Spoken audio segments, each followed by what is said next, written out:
66 and Nowhere seemed a logical jumping off point for GSO's foray into feature filmmaking because we can showcase San Diego as a premiere film location. And just as you would in music, you would want to make a couple of covers before you started writing originals. We decided a remake was an excellent starting point. And what better remake than a film noir feature? Something that's simple and it focuses on character and style and texture rather than on special effects and other glam and glitz so favored today in Hollywood. So we're going to go ahead and make a remake to start with. Chad brought Detour to my attention back in November. He suggested I give it a view and write a screenplay. I watched the movie. It's a short film, only a little over an hour of running time.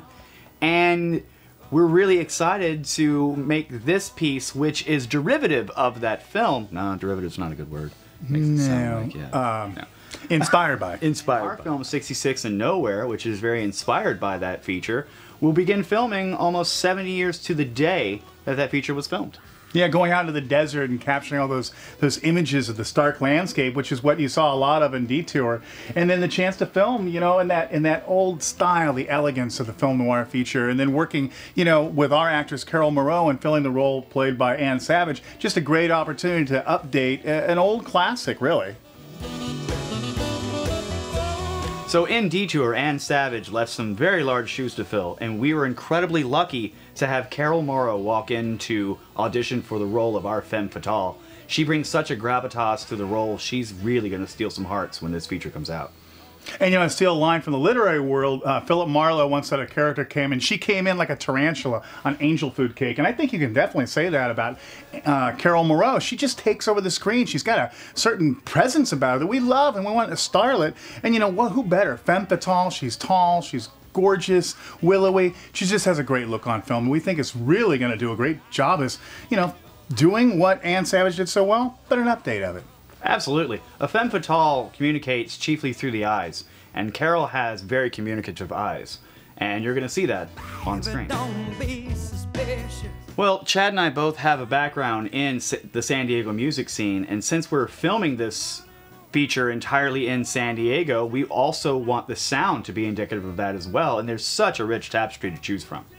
When you think about all that Quentin Tarantino's done, people who do great soundtracks. I mean, sometimes a great soundtrack can carry a movie. What better way to do that than with San Diego music, just introducing the world, the country, to what's going on down here. There's some great bands. Jesse LaMonica, Push and Rope. Yep. Looking at maybe getting Transfer, and there's some other, Sunday Hustle. Yes. You know. They'll be featured in the film. Great up-and-coming bands here locally that will get you guys to get a taste of, and it's just another way to kind of make this big San Diego family get forward. Visually, what we're creating with 66 and Nowhere is an homage to the film noir style.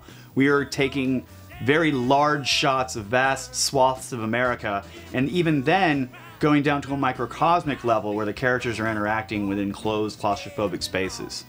One great thing about filming in San Diego County is because of the wide range of ecospheres, biosystems, whatever it is. You know, we got oceans here, deserts, mountains, forests. We get a chance when Dom is traversing America, going from Chicago to Hollywood, we get to film all those environments right here locally. I mean, I think we can capture pretty much, we can't do frozen tundra, but, you know, we'll go to Moscow for that.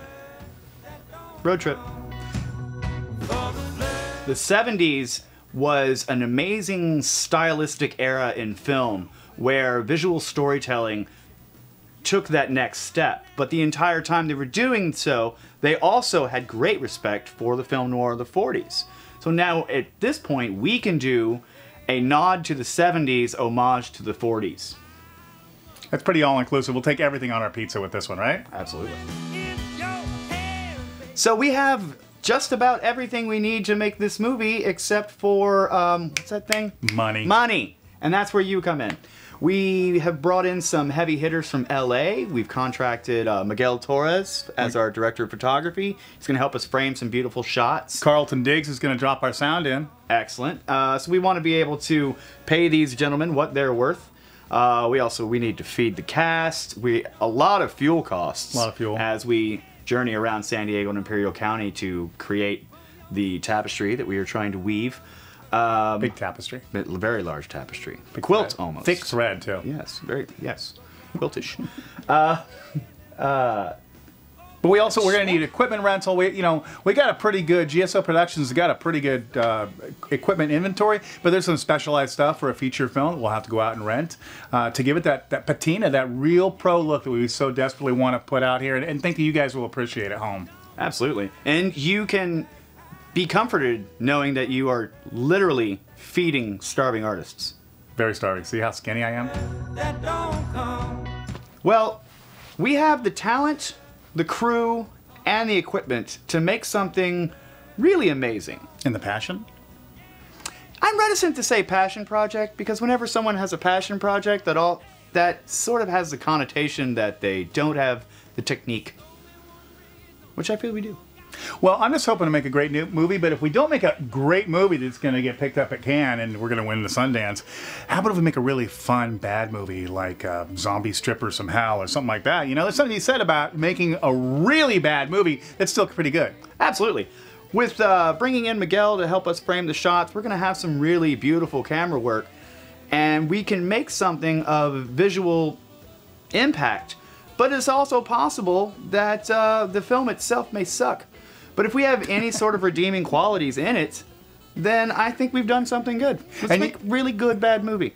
Well, you know, and I'm more than willing to do the things it takes, Eric, to make it really bad while good. So if we need to put a microphone and hang it, you know, right there in the frame, right there, see, they can't, you know, like that. Or we'll do continuity, and if, you know, we'll have a can that'll appear and disappear. And in fact, I'll pledge, Eric, to make the can appear and disappear regularly, just to make it have that total continuity failure, if that's what it takes to make a great bad movie. I'd really like if, during one of the conversations, as they're chatting, if we can just spin the can slowly, 360 degrees, throughout the shot. And then we've got to have the cigarette, which is long and short, like a trombone being played. Absolutely. And then at one point it's a cigar. So just do some David Lynch shit. Just drop someone else in entirely. And then Tyler Durden flashes on screen for just a moment. That's a fun trick.